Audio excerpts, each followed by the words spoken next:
இது மகிமை நேரம். மகிமை டிவி நேயர்களை அன்புடன் வாழ்த்துகிறேன். மகிமை நேர நிகழ்ச்சியின் வாயிலாக உங்களை சந்திப்பதில் மிகுந்த மகிழ்ச்சி அடைகிறேன். நாம் தொடர்ந்து என் ஆத்துமாவே என்ற தலைப்பின் கீழே தியானித்து வருகிறோம். வசனம் இவ்வாறு சொல்கிறது, சங்கீதம் 139:14 நான் பிரமிக்கத்தக்க அதிசயமாய் உண்டாக்கப்பட்டபடியால் உம்மை துதிப்பேன், உமது கிரிகள் அதிசயமானவைகள், அது என் ஆத்துமாவுக்கு நன்றாக தெரியும். இந்த வசனம் சொல்கிறது கிரியை அதிசயமானது என்று என் ஆத்துமாவுக்கு நன்றாக தெரியும்.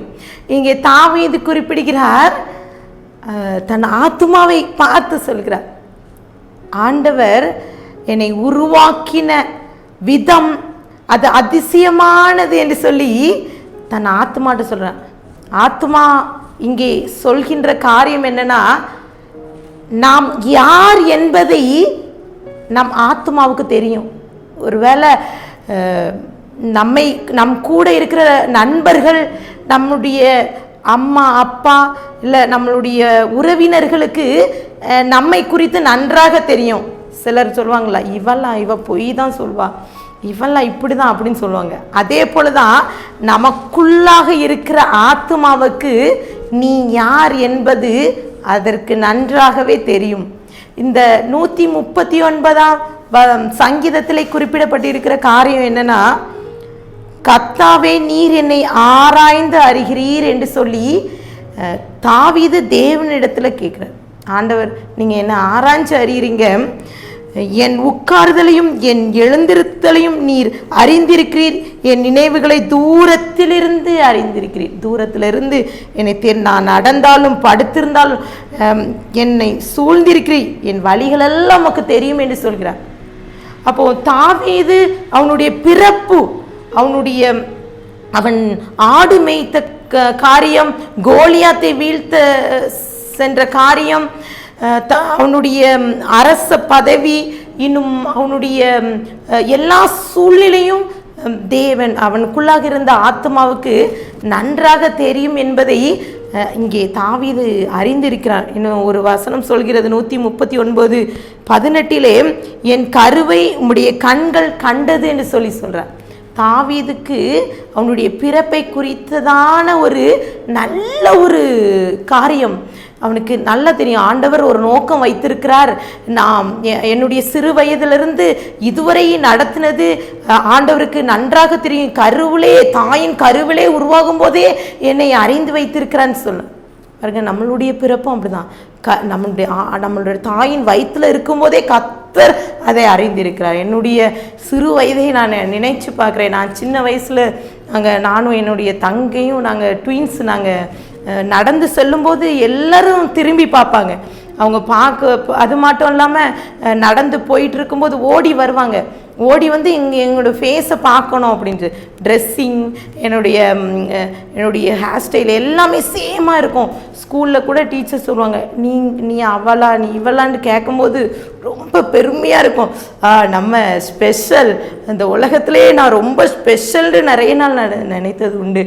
பாருங்க, நம்மளுடைய சிறு வயதில் கூட கர்த்தர் அறிந்து வைத்த, தாயின் கருவில் கர்த்தர் தெரிந்து வைத்திருக்கிறார் என்பதை இங்கு தாவீது சொல்கிறார். தாவீது சொல்லும் காரியம் என்னன்னா, தாவீதுடைய பிறப்பு இந்த வேதத்தில் ரொம்ப குறிப்பிடப்படவில்லை. அவனுடைய பிறப்பு காரியத்தை பார்த்தோம் என்றால், அவன் தாய், அவனுடைய ஈசாய் தன்னுடைய தாவீதுடைய தாயை அவர் தள்ளிவிட்டு அவர் பிரிந்த நிலையில இருக்கும்போது தான் இந்த தாவீது பிறக்கிறார்.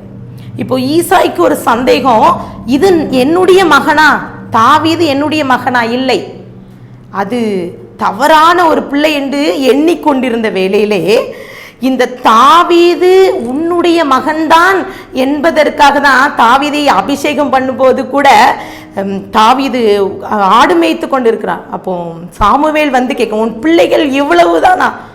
இல்லை, இன்னொரு மகன் இருக்கான், அவன் ஆடு மேய்ச்சிட்டு இருக்கான். அப்போ கர்த்தர் உறுதிப்படுத்துகிறார். அங்கே தாவீதுக்கு கிட்ட வந்து தாவீதை எல்லாரும் கூட்டு வராங்க. அது வரைக்கும் தன்னுடைய சகோதரர்கள்லாம் பார்க்காங்க.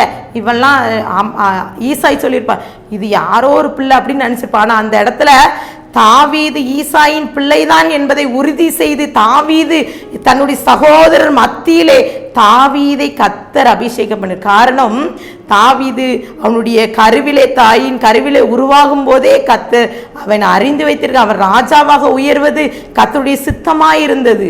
இன்னும் அந்த பகுதியில் பார்த்தீங்கன்னா 6வது வசனம் சொல்லு, இந்த அறிவு எனக்கு மிகுந்த ஆச்சரியமும் எனக்கு எட்டாத உயரமாக இருக்குதுன்னு சொல்லி தாவீது சொல்கிறேன்.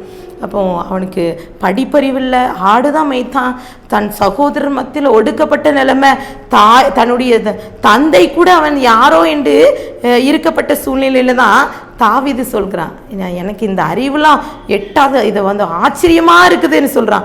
இன்னும் பார்த்தீங்கன்னா 139:17 தேவனே உமது ஆலோசனை எனக்கு எத்தனை அருமையானது, அவைகளின் தொகை எவ்வளவு அதிகம். ஆலோசனை, அவனுக்கு கர்த்தர் கொடுக்கிற ஆலோசனை, அவனுடைய நம்பிக்கை எல்லாம் ஆண்டவரிடத்தில் இருந்தது. அவ்வளோ தொகை கொடுக்க முடியாது ஒரு மனுஷன்ட்ட. ஒரு உலக பிரகாரமான காரியங்களில் நம்ம ஒரு வக்கீல்கிட்ட ஒரு ஆலோசனை சொல்ல போகும்போது அங்கே பேமெண்ட் கொடுத்துட்டு அந்த ஜஸ்ட்டு ஒரு 10 நிமிஷம் பேசுறதுக்கு அதுக்கு நம்ம கொடுத்துட்டு வரோம். ஆனால் கர்த்தர் மிகப்பெரிய ஆலோசகராக இருக்கார். தாவீதுக்கு அவனோடு கர்த்தர் ஆளுகை செய்து அவனுக்கு ஆலோசனை கொடுக்கிற தேவன் என்று சொல்லி அவன் அறிக்கை இடுகிறான்.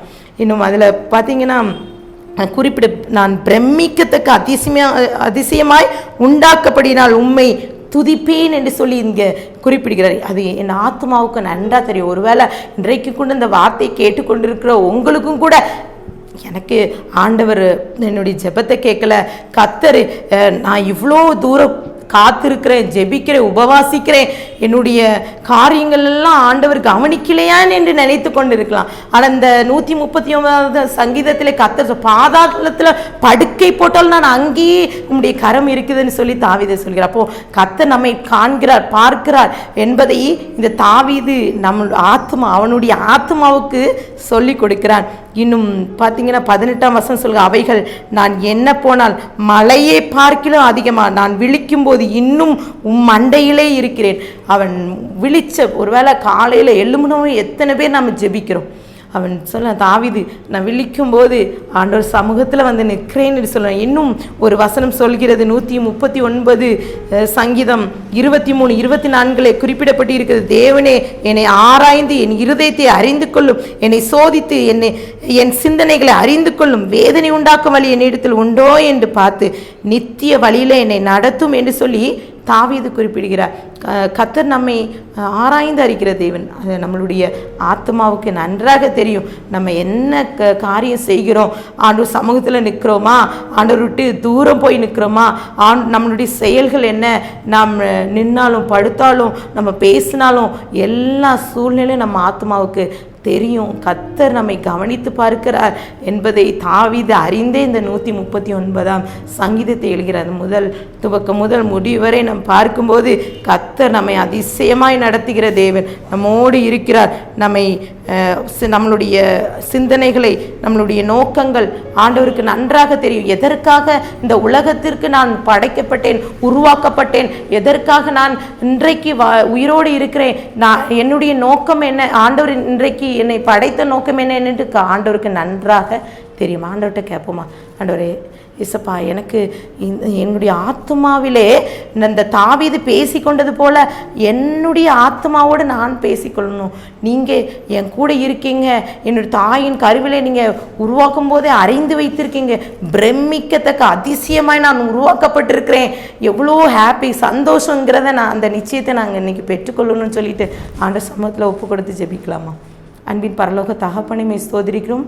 இந்த நாளிலும் கூட அந்த வார்த்தையை எங்களோடு பேசியிருக்கீங்க. நன்றி இயேசப்பா. எங்கள் ஆத்மாவுக்கு தெரியும் நான் யார், நான் எப்படிப்பட்டவன், என் சூழ்நிலை என்ன, நான் என்ன தவறு செய்தேன், ஆண்டவர் சமூகத்தில் நான் எப்படி இருக்கேன், நான் வேதனை உண்டாக்குற வழி என்கிட்ட இருக்குதா என்பது எங்களுடைய ஆத்மாவுக்கு தெரியும். எங்களை இயேசப்பா பலப்படுத்துங்க.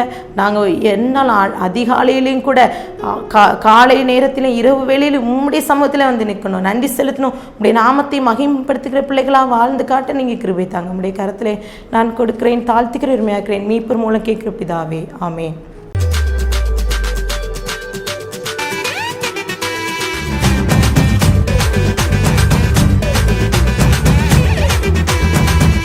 மகிமை மகிமை